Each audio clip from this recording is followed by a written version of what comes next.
Good morning, and thank you all for being here today. I'm Jerica Holtzclaw with the Missouri Department of Transportation. It is a great honor to stand alongside Governor Parson and our federal partners today to announce funding for rail safety in Missouri.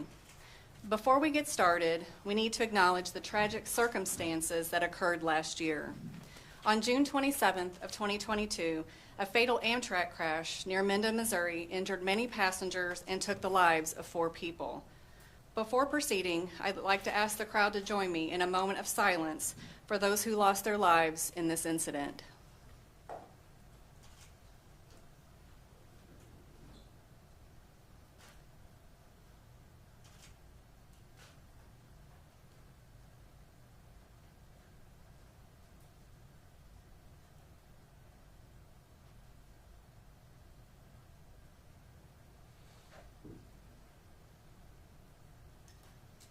Thank you. Out of the darkness of this tragedy, today we ignite a new focus on rail safety in the state of Missouri. Joining us today to discuss rail safety are our speakers: Missouri Governor Mike Parson, National Transportation Safety Board Chair Jennifer Homendy, the Federal Railroad Administrator Amit Bose, and the Director of the Missouri Department of Transportation Patrick McKenna. I'd also like to take a moment to recognize a few of those in the crowd today as well for your continued support. The Missouri Highways and Transportation Commissioners Greg Smith and Warren Erdman, Sarah Graff with the United States Representative Sam Graves' office, Representative Tim Taylor, and our partners in the railroad industry. It takes all of these groups, organizations, and interested parties to continue to prioritize safety for all travelers in the state of Missouri, and today really is a culmination of that effort. Now I'd like to invite the Missouri Highways and Transportation Commissioner Greg Smith forward. Thank you, Jerica. Good morning, everyone. It's great to be here this morning. The funding Missouri is receiving for rail safety improvements is thanks in large part to Governor Parson. His leadership in the budget process to dramatically increase funding for railroad safety crossings is a huge step forward in addressing the elimination of passing crossings in Missouri. Great job. And with that being said, I'd like to introduce the 57th governor of the great state of Missouri, Governor Mike Parson. Thank you, Greg. Thank you, Greg, and good morning to everyone. And for our guests on the federal level, thank you all for coming today and for who you represent. And also, I want to thank, I know there's some legislators that I met as I come in the room. I want to thank them for the work that they've done. The representatives and senators for following us on a vision, trying to make Missouri safer. I want to thank anyone that's here from the Minden community. If you're here, I want to thank you all for being here today, and for all the things that we're moving this state forward. I think when we talk about the rail safety today, here's what the main theme of this is going to be today, but it's much bigger than that in our state. One of the things we realize that we have to do a better job on infrastructure every day. And I think this administration, without a doubt, has made it a #1 priority. And I think you're starting to see things happen, whether it's through funding, through legislative such as texting and driving, such as our railroad crossings. For years and years, we've not been able to address the issue like we should have. And I think it's unfortunate things happen sometimes that are tragic events. That's probably a wake-up call for all of us, but I think you can see now we're serious about moving forward, and with MoDOT's help and Patrick's leadership in this building of what they're going to be asked to do and tasked to do. So this year when we were able to take $50 million and dedicate it strictly to railroad crossings is a game changer for the state of Missouri. There's lots of good things that's going to happen out of that, but hopefully it is the beginning of a path that we can continue on to do what needs to be done for these rail crossings all over the state, whether it's in small communities or bigger communities. But we know it's an issue that we're going to have a great opportunity to make Missouri citizens much safer, and people that ride the rail and the freight that goes down that rail and the people that utilize those rail lines are going to be able to be part of that. You know, Patrick McKenna, our directors, had a tremendous responsibility in time. You're running an agency like MoDOT. There's lots of things goes on every day from all aspects of the state. I first want to say thank him for the changes he's been able to adapt to and this organization has been able to adapt to and what we're doing in this state. and how much we have increased the infrastructure portion of our state. So I want to thank him and his staff for doing that. I want to thank the National Transportation Safety Board Chair, Jennifer Homney, who's here with us today. I had a chance to visit with her outside a little bit, so I will tell you this, I think she can stand on her own 2 feet without a doubt and make the calls and say what it needs to be done to make things safer in this country and in our state. And then the Federal Railway Administration, Administrator Amit Bose, I want to thank you for being here today to be part of this, to do that. So again, I think there's going to be lots of people today that's going to talk about what happened in Minden. I know there's a report come out yesterday talking about the cause of that accident, so there'll be some clarification on that, and then we'll be able to answer some questions after this. I think we also have to realize that we've got more than 1,400 roads across railroads with no active lights or gates. So that's a tremendous amount of space out there and roads that have to cross those every day. And while we all need to do a better job, including not only MoDOT, but the citizens need to do a better job and make sure we're doing all the safety requirements it takes to be able to do that. And as a result, House Bill 4 last year, with the help of a lot of people in the legislative branch, we were able to secure $50 million in general revenues to improve safety at Missouri's public railroad crossings. And I think when you look at that, our first priority to improve safety is the 47 passive public crossings of passenger rails.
in Missouri has been an underinvestment in some of the critical infrastructure for several decades now.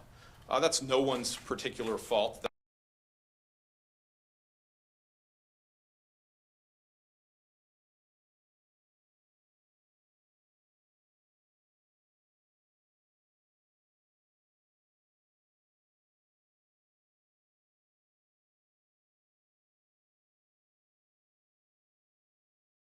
Investment in dealing with local road systems and the private crossings that exist on the state. And how can you sit here and ask public policymakers to respond to information they don't have. As Governor Parsons said, Mendon was a wake-up call, and it was a wake-up call for that. What can we do as a state, even beyond the state system? We've worked diligently over the years on the state highway system to close those crossings where we could, to upgrade them to active controls. And I'm pleased to say that more than 95% on the state highway system are already complete today.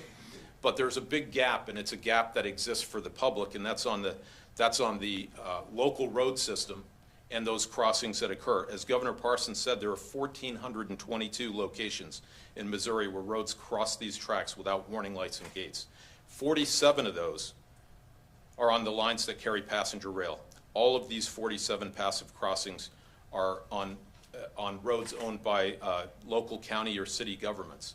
Since the June 27th Amtrak crash that unfortunately killed 4 people in Sheridan County, what we did when we brought a more aggressive budget forward, I want to thank our commissioners that are here, Commissioner Smith and Commissioner Erdman. The Missouri Highway and Transportation Commission told us to do it better. What are we not doing? What can we do faster? So we put a budget request in, well received by the governor, brought forward in his budget, and we were thrilled that the General Assembly acted on that and brought forward $50 million. But before that money was available, starting at the beginning of this fiscal year, we decided, based on all that good advance work, Jerica and her team in our rail section came to me with a plan. They said, let's go out and study these corridors. Let's put an RFP out. Let's get some information so that we can hit the ground running when the fiscal year hits. And that's what we did. We chartered independent studies. They're now completed, and it's part of what we're making public today to provide a quarter-long comprehensive approach recommending various improvements to enhance safety, reduce exposure, and eliminate grade crossing conflict points. Now, the instruction that I had for our consulting teams was I didn't want them to be influenced by MoDOT. I didn't want them to be influenced by the rail industry, and I didn't want them to be influenced by the local communities. What we wanted is a data-driven approach that was objective so that we could have a starting point that we could start working for. Recommendations vary for each location in terms of complexity and cost, ranging from advanced warning enhancements, crossing realignment, approach grade improvements, flashing lights and gates, upgrades, closures, new roadway connections, and ADA sidewalk improvements. Of the 47 rail crossings that are still passive, the study recommends 27 to be upgraded with lights and gates. 17 are recommended to be closed, and 3 will get some other type of treatment, like a security gate or other treatment itself. You know, it's important for some crossings to be closed and consolidated because even with lights and gates, nearly 50% of vehicle crashes occur at a crossing that has lights and gates. We just experienced that just this week. That's not always the final solution or the total solution. When there are multiple crossings close together, it's important to objectively consider consolidation for overall public safety. MoDOT's going to be meeting. This is the start of public engagement. We've worked in advanced work with the rail industry and with our county association. I'm deeply grateful for the work already that has gone into this and for the partnership that is forming and growing as we attack this issue. We're going to be meeting with the communities along the passenger rail corridors that have these 47 remaining crossings. We're looking for communities who want to make their crossings safety. We can get to work quickly on this, and that's what the public expects, that's what the governor expects, that's what the commissioner expects, and we owe it to the public to get moving. We want to show progress so that we can renew this program in future budgets. You know, how many we can get improved is going to depend on the cooperation from communities and the railroad companies. Our goal is to make as many improvements that have been recommended as possible in the next 12 months. In addition to the focus on passenger rail crossings, MoDOT will make $3 million available to local communities to apply for additional advanced signage on roads as drivers approach railroad crossing. These crossings could already have lights and gates, but additional advanced warning signs can further alert drivers to the situation ahead. That program is going to be activated as soon as we're done here this morning. It'll be out on our website. We're also working with the rail industry on a potential grant to address passive crossings on its line through Missouri. And finally, I'm pleased to announce today that MoDOT will begin studies of 4 additional rail corridors that are freight only. These studies will provide an independent review and recommendations for a variety of improvements or consolidations and closures on those lines, like today's report focused on the 3 passenger lines. This is critical information working in partnership with our partners at the federal level, at Federal Rail Administration. They have several discretionary grants available. We're going to be very aggressive in the pursuit for that. We want to leverage up as much of this $50 million, partner that with federal funds, and grow this program well beyond the passenger rail issue itself. So I want to stop there. I want to thank everybody for being here. I'm so grateful for the partnership that we share at the federal and at the state and at the local level with private industry, with the rail lines. It's going to take us all working together, making some tough decisions, understanding that our objectives are public safety. We're going to have to make some hard choices. I'm confident we're going to be able to do that. We're going to make this progress, and we're going to make improvements and make Missouri one of the safest states in the nation for moving our nation's freight and for accepting passenger rail travel through our state. So thank you so much for being here, and I'll turn it back over to Jerica. The National Transportation Safety Board helps hold our transportation system to the highest of safety standards. We're thankful to have them join us today, and I'd like to welcome NTSB Chair Jennifer Homendy. She was sworn in as the 15th chair of the NTSB in August of 2021. During her career, she has worked in various positions regarding transportation safety, including serving as a staff director on the Subcommittee of Railroads, Pipelines, and Hazardous Materials for the Committee on Transportation and Infrastructure in the U.S. House. I'm pleased to ask NTSB Chair Jennifer Homendy to share some remarks. Thank you, and it really is an honor to be here today. Governor, thank you so much for inviting me here today, you and Patrick.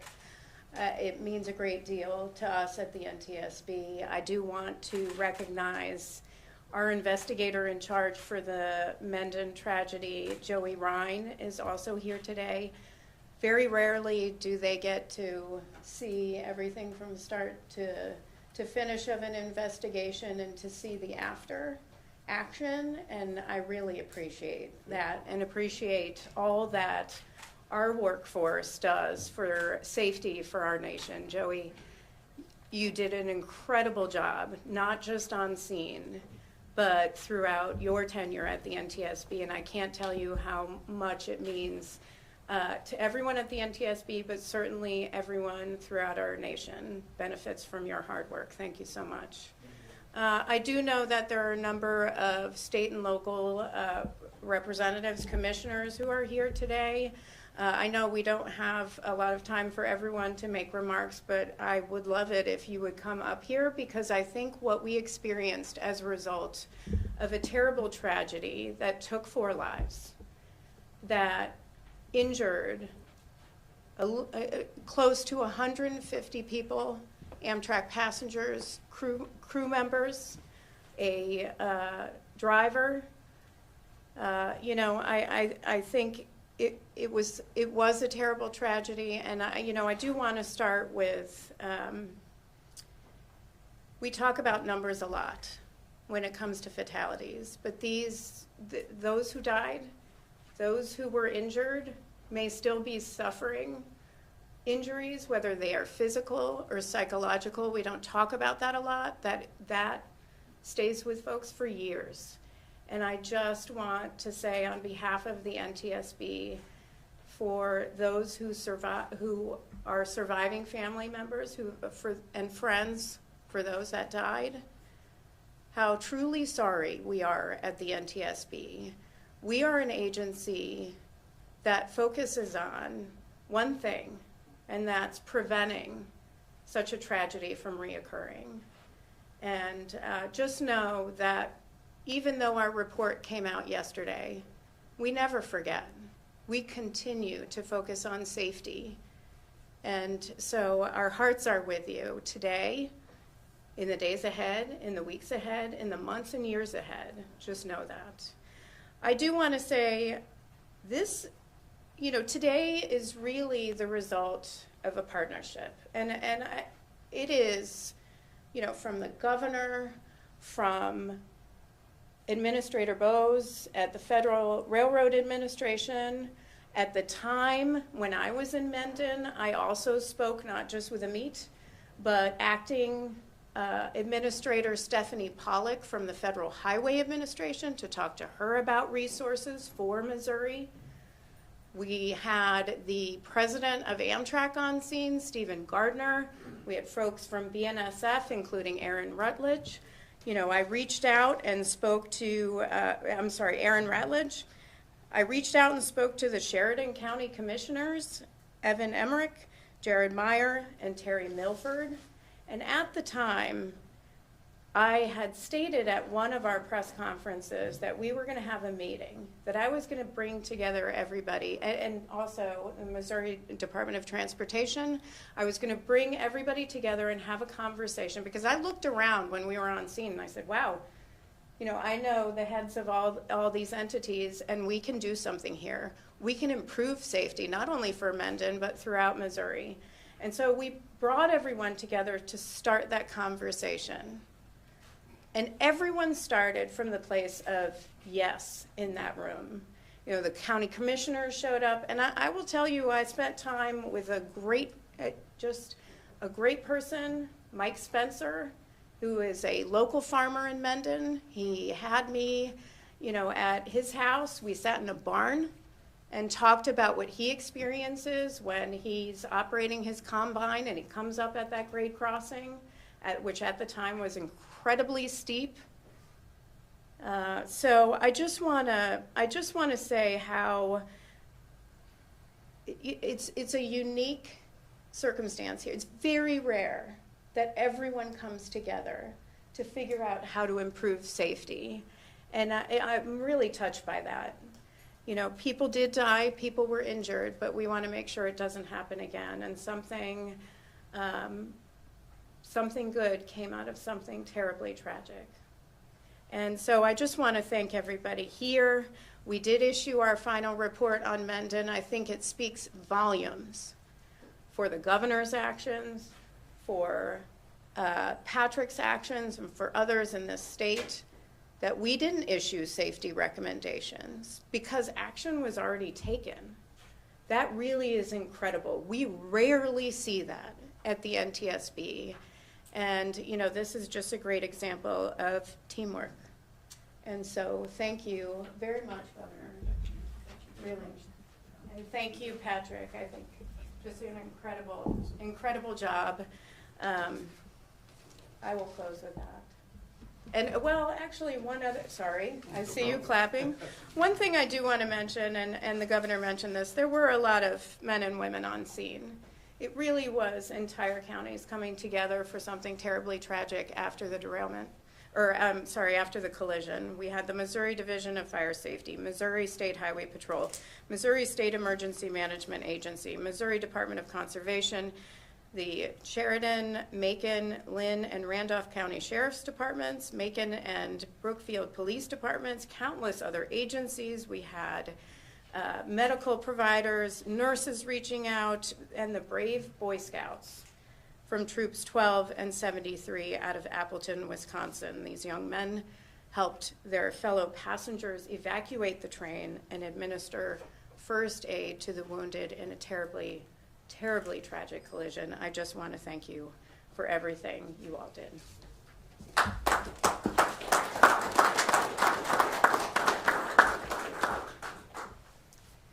The Federal Railroad Administration also plays an integral role in safety standards of Missouri's railroads. I'm honored to introduce our next speaker, Federal Railroad Administrator Amit Bose. He has served in this role since January of 2022. He also serves as the FRA Administrator during the Obama-Biden administration and worked for the U.S. Department of Transportation and the New Jersey Department of Transportation. Please welcome Federal Railroad Administrator Amit Bose. Good Good morning. I am pleased to be here with you all today for such an important announcement from the Missouri Department of Transportation on such a vital topic, highway rail crossing safety. Thank you, Governor Parson, for your leadership and your efforts to make daily life safer for Missouri's motorists, rail passengers, and community members. I want to recognize Director McKenna and Missouri's Department of Transportation for identifying grade crossings for improvements and your focus on safety. In addition, I want to acknowledge the work of the Missouri Legislature, also FRA's ongoing continuous work with your congressional delegation, including Chairman Graves and your senators on rail safety. The Federal Railroad Administration is proud of our longstanding relationship and partnership with Missouri DOT and the state. We've invested more than $103 million in rail infrastructure here since 2016. We're eager to identify even more opportunities to work together with Missouri. The Federal Railroad Administration's top priority is always safety. This guides our actions and our infrastructure investments and underpins departmental initiatives like the Department of Transportation's Executive Safety Council. I know that this is a priority that the National Transportation Safety Board and Chair Homendy shares. I want to thank her for all she does in the name of rail safety. The reality is, incidents at grade crossings remain far too common, not just here, but nationwide. As we saw with the tragic accident in Mendon a year ago, such events can be of the highest consequences and have far-reaching effects, not just for drivers, but the people on board those trains and the people who operate the trains. Approximately 2,000 collisions and more than 200 casualties occur at grade crossings every year. That's an unacceptable status quo. At the federal level, President Biden's Investing in America agenda is helping to decrease these numbers. In June, the Federal Railroad Administration announced $570 million for 63 projects across the country to improve approximately 400 crossings in 32 states. And with the $3 billion in that crossing elimination program funds available over 5 years, thanks to the Infrastructure Investment and Jobs Act, more improvements are on the way.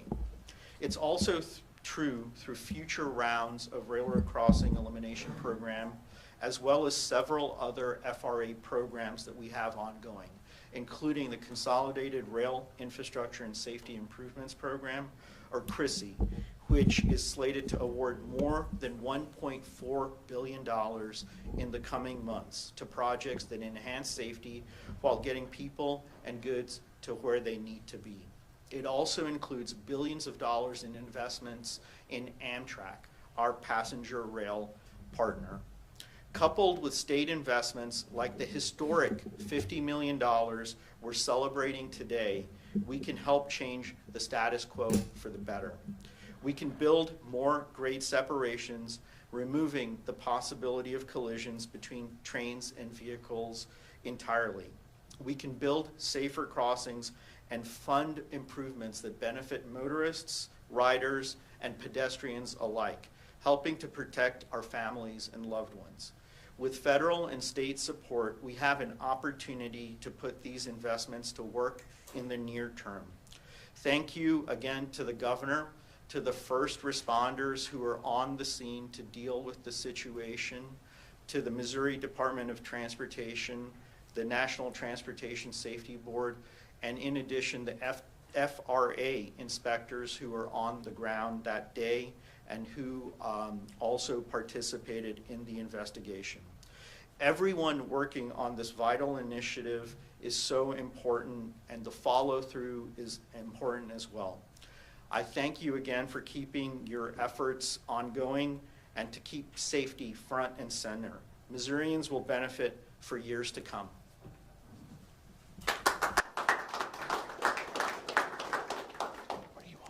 Thank you all for being here today and together continuing making strides in the area of rail safety. That concludes the presentation portion of today's meeting, and I'd like to turn it over to Director McKenna for questions.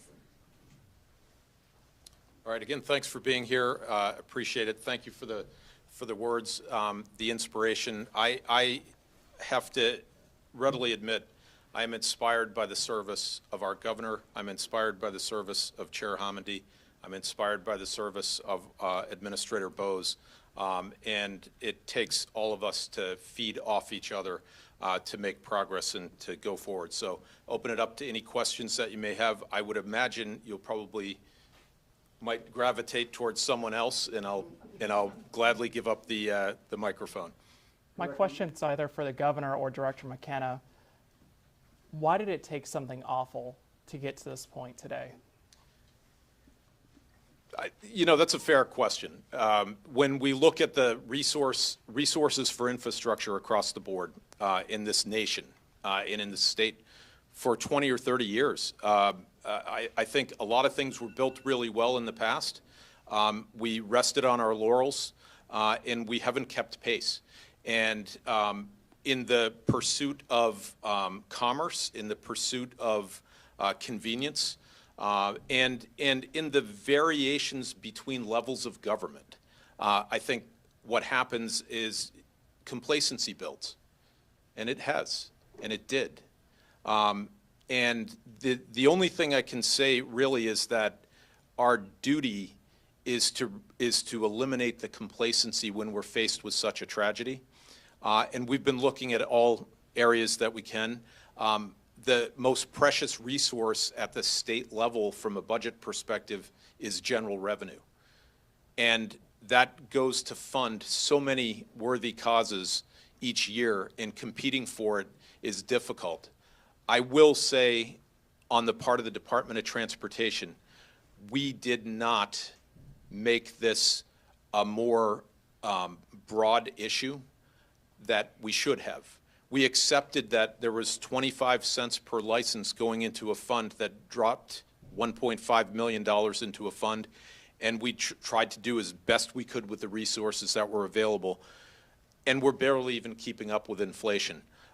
That's a responsibility that I take very seriously, that we didn't explain the true unfunded need.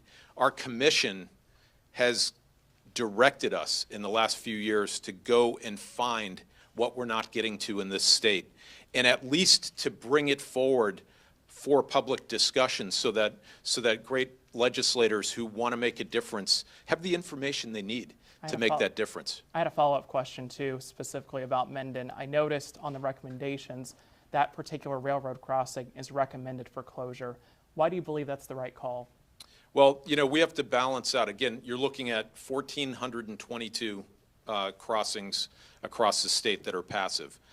We have to take a balanced approach with the amount of available resources and how much we can extend to make as many crossing safety improvements as possible. And we have to look at the blend at the price for the upgrades against the traffic that uses the crossing itself. It's a low traffic crossing, very important to those that use it.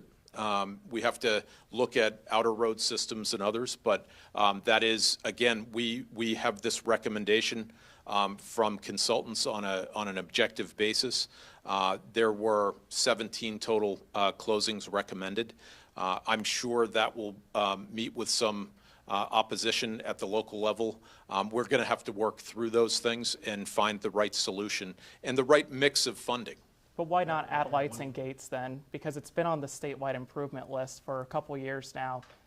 It's been closed since the collision, and now it's going to stay closed. I think when you look at the details in the NTSB report and you look at the skew of the crossing and the height of it, there's a significant amount of work to upgrade that beyond just lights and gates. So it's a higher cost for that improvement. That's the primary reason. I have one for the governor, if you don't mind. Certainly. Governor Parson, given that this is visibly a priority now, Do you imagine that this allocation of money is the end all, or is this merely a good start and you see other enhancements and improvements down the road? Yeah, I don't think there's questions to start. You know, I think kind of a little bit of follow-up question what Patrick was saying. Infrastructure has never been a priority like it has been in this administration when it comes to funding. When you consider what MoDOT was working with 2.5 billion not too long ago was in the STIP plan, now you're at 14 billion. So when we look at infrastructure, whether it's rail, whether it's river ports, whether it's airports, whether it's highway, bridges, low volume roads, look, it's the whole gamut. I mean, we've got to step up our game to make things safer. And I think one of the things we got to do, it's not always just about building roads or doing things, it's about making them safer. This is an area, and I'm a guy from rural Missouri as much as probably anybody.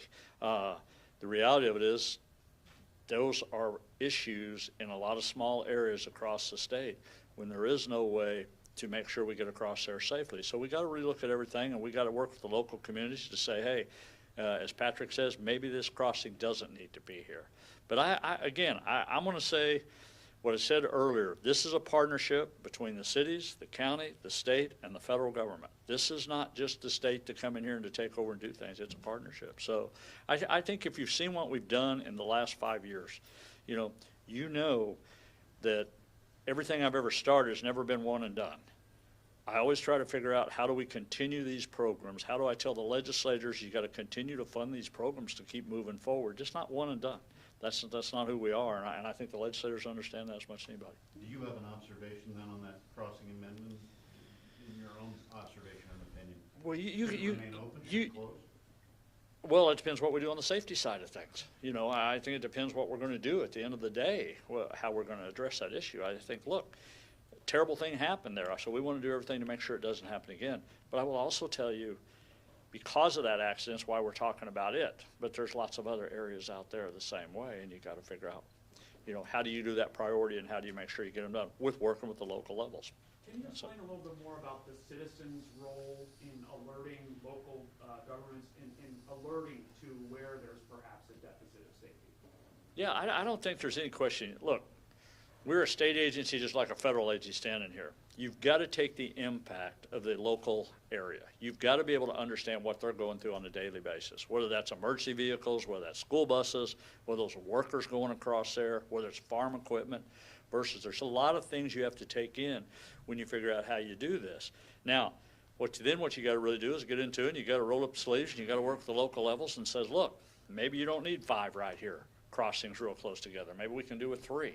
But I mean, that's something for MoDOT and for the local levels to work with. But I think it takes an effort from the local all the way up to the state. Governor, in the past, you've approved a fraction of the amount of money we're talking with today. What ultimately convinced you to approve the $50 million? Well, I don't think the $50 million for the rail safety, no doubt has been long overdue. It's things we can do, and we can do it now. We can afford to do it. No different than all the bridges we did a $350 million here when I first started, Making all these improvements are making things safer, And I think, again, this is the beginning of what we need to do. But to go from 7 to 50, what changed? It was typically $7 million that you approved for projects like this. Now it's 50. That's a big difference. I think we have an opportunity to do that. We have an opportunity to make it a priority where before, and in fairness to Patrick and MoDOT, you've got to weigh out what you can do and what you can't do. And I think what we're telling everybody, the legislators, including myself and MoDOT, is saying, look, okay, we're going to start making this more of a priority. We got the funding to do it, so let's go out there and get it done. And for me, that's, at the end of the day, it's about results. I think is kind of piggybacks off another question, but do you expect this $50 million to continue each year? Because, as you all mentioned, there are a lot of passive crossings in Missouri. Well, I think it's the beginning. I think if you really want to address the issue, we have to continue supporting the funding to be able to fix the problems. Now, this was a legislative fix also, but I also think MoDOT, and the rail companies and the local levels, again, can find solutions where they can partner to make these things better for everybody. Again, I just don't think it's MoDOT or the state's responsibility to do this. I think it's a combination of all the above. So maybe there's other resources the counties might have, the cities might have, and the rail might have. But again, I want to stress that everybody has been good partners at this point. Director McKenna, I got a question. Hey, look, could we do this? Here I'm running your press conference here all of a sudden. If you have questions, maybe for me, or if we could finish them up, I'm good. I'm not to tell you guys what to do. I know you're in the business of the media, and then we may want to switch to the feds and the Patrick to be able to do that. Would that be a little easier than us jumping back and forth? It would be for us. So if you got any more questions for me, if you don't, I can exit stage right now, and I'll be fine on that if you have any more questions. One more question for you, Governor. So $50 million going to these projects, what's not getting funded then? What had to be taken away to make this happen? I don't think anything's been taken away. I don't guess I understand your question. I guess there's always a limited budget, right? And so $50 billion allocated, that had to come from somewhere, and someone else isn't getting that in return. Are there other programs that are not getting that as a result? I don't think there's any problem not getting funded. I think you got to make choices. I mean, I have to do that every day as governor when you start talking about that budget, and you got to see what your priorities are. You know, you're getting into quite a bit there when I try to answer that, but it's why you veto some things sometimes. You got to figure out what are your priorities and where do you want that money to go to, and what's really more important at the end of the day for the entire state, which makes this job a little more difficult sometimes than just when you have a certain area of the state. I got to figure out what is the best thing to do for the state. I know you had your hand up. I'm going to take you for the last question. Well, Governor, a couple days ago near Belton, Missouri, there was another accident on a train that came into contact with a truck. Mhm. No deaths, obviously, but some injuries. There was signage around there. I went to the site. There was signage around there. Is it also going to be a thing, like we were talking about earlier, maybe an education campaign to get people to understand that, hey, you know, this is something that you have to know what you're doing when you come to these crossings? I don't think there's any question about that. We got to continue to do that. I think for you and the media that are here today, play a huge role in trying to do that. I mean, we have education in our schools all the way from elementary to the school. We do things advertising-wise and everything, and just like what you're talking about there, you can do all of those things, and we got to continue to do them. But sometimes, as in these cases, sometimes mistakes are made by drivers, and you just kind of sometimes wonder why we do those things. But you see it whether it's railroad crossings or frankly whether you see it on the highways. You know, people make some judgment calls sometimes that for whatever distractions they might have, and we all know we live in a world of a lot of electronics anymore. All of us do, so it's important to pay that. So thank you all for having me here today, and I appreciate it very much.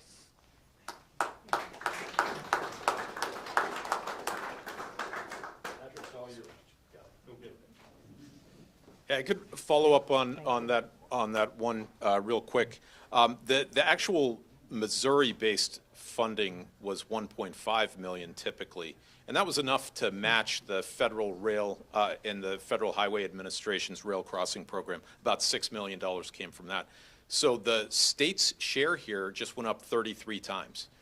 That's an extraordinary leadership from the governor and the General Assembly, and you know, we're thrilled with that. But I also want to, you know, point out clearly that these are on local roads in the local road system. So this is a state infusion to help out counties and municipalities when there was budget availability because of many factors with the balance there. So that's really one of the big important points there.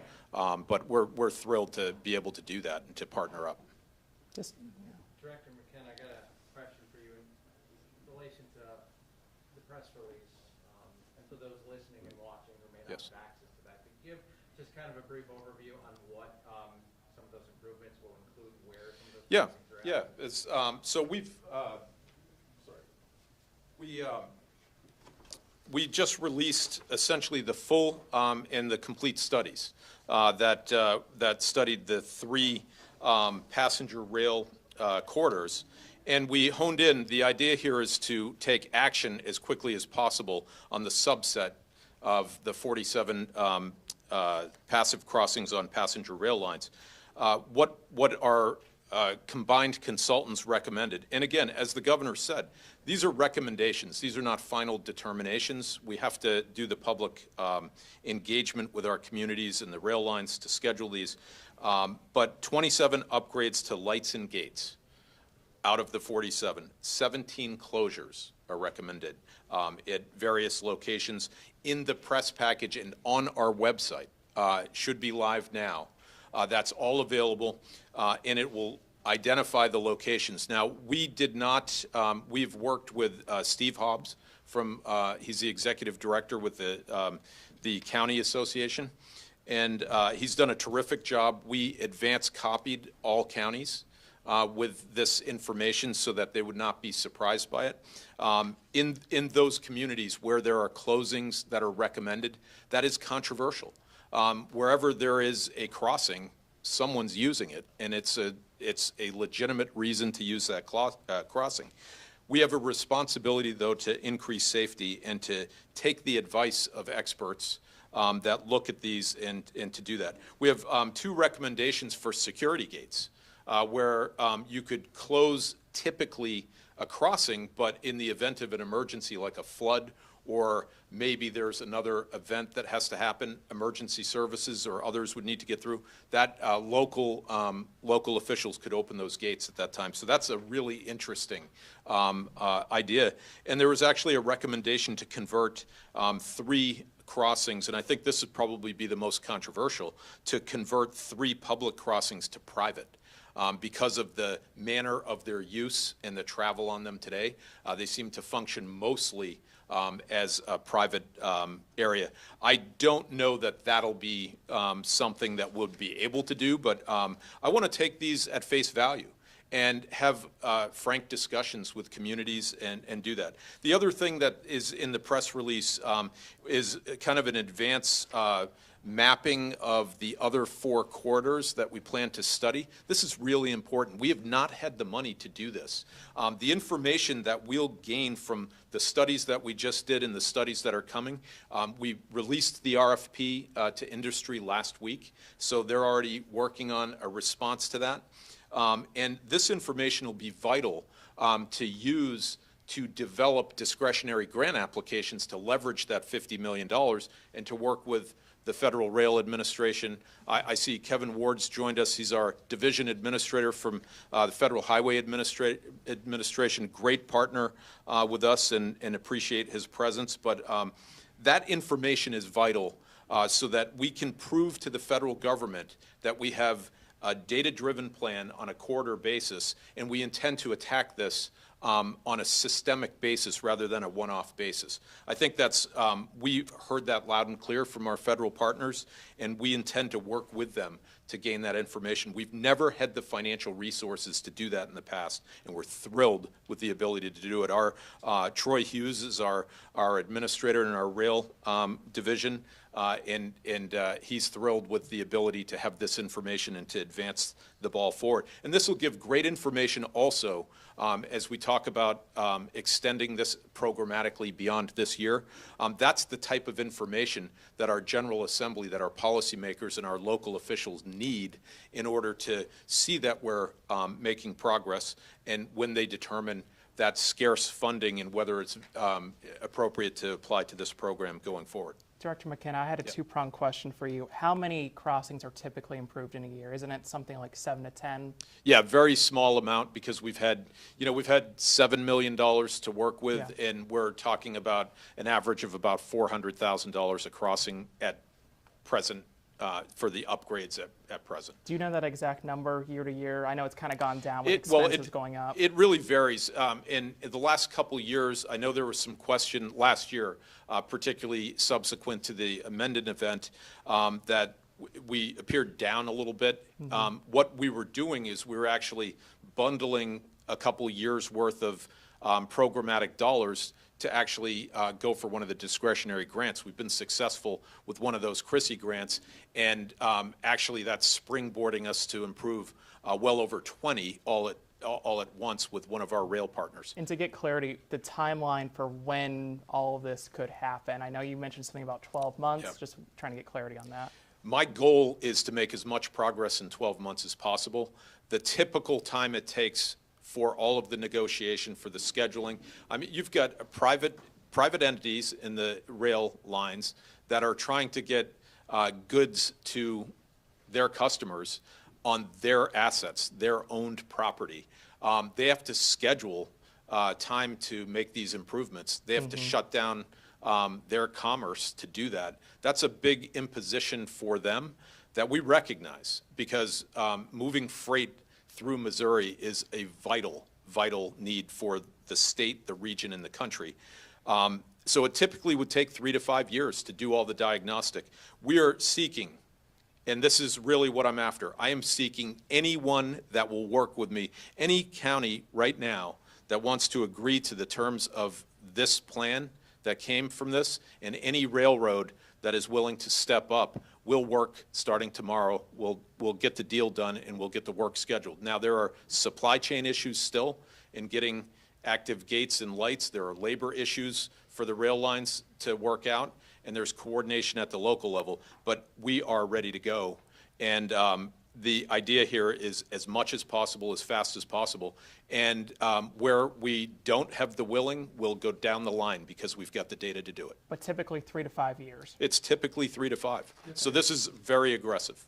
If a local community or even a local landowner says, I need access, you're closing my crossing, is that something that's gonna bring litigation? How do you envision that?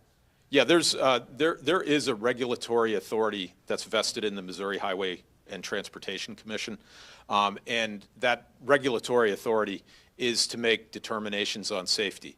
If there's a dispute on a recommended closure, and frankly, what we do is we work with the communities despite that authority to try to gain agreement before proceeding. If we found something that was vital, that we needed to move on, and there was disagreement, the commission has the authority to recommend that closure. Now, that has an adjudication process through the Administrative Hearings Commission, and so there is a recourse for a citizen or a community that might have a concern. We try to avoid that because, and I'm confident that we'll be able to in most cases. What is the average cost to install gates and lights at like Yeah. Fort Crossing?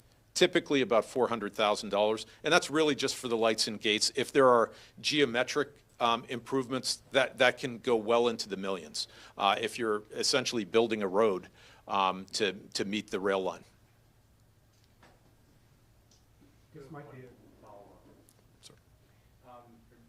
If that was in relation to, if that was a follow-up, he's allowed to go first, by the way. Okay, Robert's rules. All right. Oh, Do you- this follow- might be for our federal partners. Oh, but, sorry. How does Missouri spending on this compare to other states? It's a good question. So I'll lead off by saying that what Missouri's done absolutely serves as a model for other states to follow. And I don't have the exact figures per state, but what Missouri has done is doing is absolutely setting a positive trend, hopefully, for other states to follow. And obviously, it was a tragic situation, what happened in Mendon, but what Missouri is doing right now aligns with the Infrastructure Investment Jobs Act, the $3 billion over 5 years for the Railroad Crossing Elimination Program, the $5 billion for the Consolidated Railroad Infrastructure and Safety Improvements Grant Program, and it also aligns with funding going to Amtrak. Obviously, for things to come together, as has been stated, it requires not only Missouri DOT, it requires the railroad companies, it requires localities, whether counties, towns, or cities, to come together. But these things are in alignment, and the steps that Missouri has taken will go a long way to addressing more grade crossings in this state. And I also want to recognize Missouri for the positive work it's done for passenger rail, and recognizing that passenger rail can be a part of its transportation system to move people. I had a couple questions for Chair Homendy. Can I get name and affiliation? for Sure. those who are- Cameron Taylor, KSHB out of Kansas City. Reading your report yesterday, it said the slope was 13 times what's recommended. Some people might be wondering, how was that allowed to begin with? Well, for the steepness of that crossing, the American Association of State Highway and Transportation Officials issue recommendations. It's not a mandate. It's not a requirement. Those are recommendations. but the recommended, it did exceed the recommendation by AASHTO by 13 times. It was a very steep crossing. And it wasn't just the steepness. I mean, you know, motorists were forced to stop where the road was level, which was still 152 feet away, which is 3 times farther than Missouri state law. That's the maximum under state law. So you had a steep crossing, vehicles that had to stop far away, essentially from the top of the crossing. You had some vegetation on the along the track, and then you had an angle at that crossing that essentially required drivers to turn their head, and that it also exceeded AASHTO's recommendation. So it was a poorly designed crossing. We saw that when we were immediately on scene. And so for this one, and one thing I will say, and I appreciate Patrick taking the brunt of it for the state, but there is a responsibility by the railroad to also ensure safety, especially when you have passengers being transported on your rail line. In this case, you have BNSF who owns the freight rail line, you have Amtrak who operates on it, and then you have a county-owned road. And so when I met with the county commissioners, they had long wanted to address this crossing, but when you are such a small area, you have needs that far exceed your resources, and the state stepped up. So, you know, I think that responsibility is sort of shared here, and I think we have to really recognize that. There's been some conflicting reports about who's responsible for a slope like that. Is it the county? Is it BNSF? Well, I mean, ultimately, it was a county-owned road. It was BNSF's rail line. So, you know, I think it's sort of shared responsibility here, but ultimately it's BNSF's railroad. It's their rail line, and they have to make sure everybody is safe on that line. I spoke with the former chairman of the NTSB. You might know him. His name's Jim Hall. Jim calls me constantly. Yes, Yes, I do. I have worked with the NTSB for 20 years, so I know Jim very well. I sent him the report you all issued yesterday, and he said this was an accident waiting to happen. Yeah. Yeah, and, you know, I know there are a lot of questions about the closing of crossings, and it was. I would agree with him on that statement, but on the closing of crossings, the safest grade crossing is no grade crossing. In this situation, you know, just setting eyes on it, you realize how dangerous it was. And it has left an impression on me. It is not lost on me that within a matter of hours, the railroad repaired that section of track and got everything moving. So if you can make those improvements to get critical shipments of freight on your rail line, you can also make safety improvements in a quick amount of time. Jack Suntrup with the St. Louis Post-Dispatch. I'm wondering if you've identified similar crossings elsewhere that may pose similar risks. Well, so for the NTSB, you know, I hate to say, I hate to do this, but I'll have to turn that over to Amit, because we are very focused on a specific tragedy, investigating that tragedy, and then determining what occurred and what would prevent something similar from reoccurring, whether it's in Missouri or another state. So, you know, I don't know if Amit wants to add something here. Yeah, on that question, yes, FRA is absolutely looking across the country at that. We are limited by our resources and the staff that we have. That's a limitation. But we look at those crossings and also pay attention to the 45-degree angles that Cher brought up, as well as the steep grades. And that is an ongoing matter that for FRA, we do try to do things on a proactive basis, not only on a reactive basis. I had one more question for the chair. So you were talking about typically, like you said, you all issue safety recommendations. You didn't in this particular case. You referenced action being taken. Is that today, essentially? Yeah, action being taken, you know, on scene, frankly, everybody coming together and figuring out a plan on how they're going to move forward to improve safety.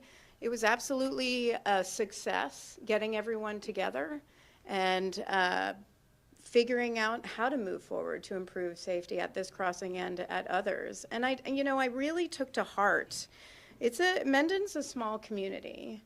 You know, and I think when the federal government shows up, I never like the perception of we're the federal government and we're here to help you. You know, because I think that's not well received by communities. We have a duty to help when we can. And when I saw an opportunity on scene to get everyone together and pay attention to, you know, a small community that had many times stated this was a dangerous crossing, they needed that attention to get you know, the state, the federal government, the host railroad, BNSF, Amtrak, and others to pay attention and do something about this crossing and other crossings. So I do think that was a real success. Unfortunately, it did take the lives of 4 people, as you mentioned, and many others injured and seriously injured. And that is not, that will not be forgotten by the NTSB. FRA does everything, and MoDOT does everything that they can to prevent that type of tragedy occurring in other areas as well. So. I wanted to give Representative Taylor an opportunity to say a few words since he was so kind to join us today. Thank you all. So my name's Tim Taylor, representing the 48th District, which now, after the new lines have been drawn, includes Menden. So where the train derailment happened is now in my district. I wanted to kind of, listening here, tragedy happens, unfortunately, and it's going to continue to happen. I've had 30 years in emergency services up to the time I retired. What's a bigger tragedy, though, is nothing happening after that. So I wanted to, and I appreciate the opportunity, I want to say, I want to give a great big thank you to all the folks that are involved here, those folks who were here today and have gone. But to address this issue is important not only to our rural communities, but to the state. And to the folks of the area around Menden, we rural people pull together and get things done, but there are times when we do need help, though we may not ask for it often. So we asked for it this time. I'm happy to see that everyone from the federal level down to the local level is coming together. So there is going to be trials and tribulations as these closures come about. I've been on that crossing, so I know it. I know how the farmers in that area rely on that avenue. I think, if I remember, a 13-mile difference to go around that. So it's going to have to be worked through. And I've spoken with those folks, and I know they are up for the challenge. So I look forward to the things that are going to come ahead. So thank you. I appreciate it.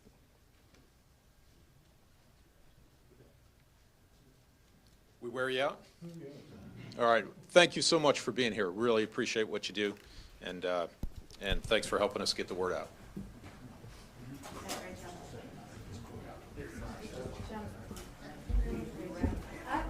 Yes, we did.